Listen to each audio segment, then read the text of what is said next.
Children, next point, features of democracy. Let us understand one by one. Features of democracy.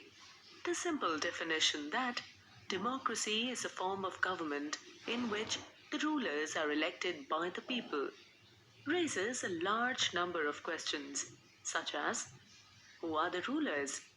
Should all offices be elected for a government to be called a democracy? Let's find the answers to these questions by examining the following features of democracy. Decision making by elected leaders. In a democracy, elected leaders derive their powers from the constitution of their country. This feature is often flouted by governments which pretend to be democracies. For example, the state of Pakistan under General Pervez Musharraf. Its former military dictator is one such case. Case of democracy in Pakistan.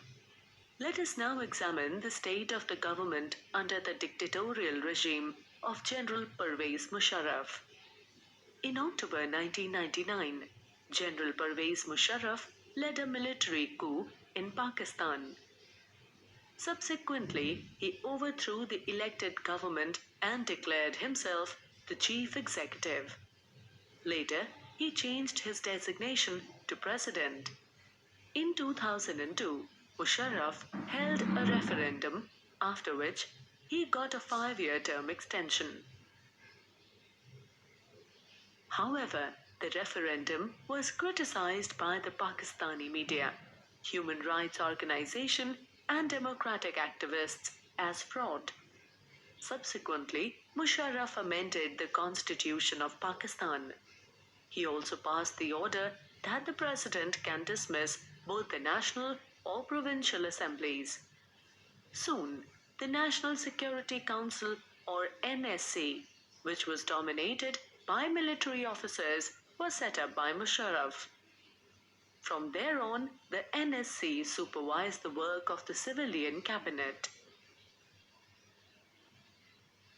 The National Assembly and the Senate members were not given the right to take decisions.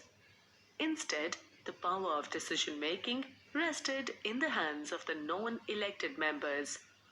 Musharraf and his army officials, who were not elected by the people, enjoyed the final decision making powers.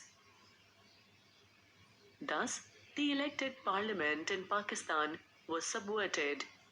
Unlike Pakistan, in a real democracy, the final decision making power rests with those who are elected by the people.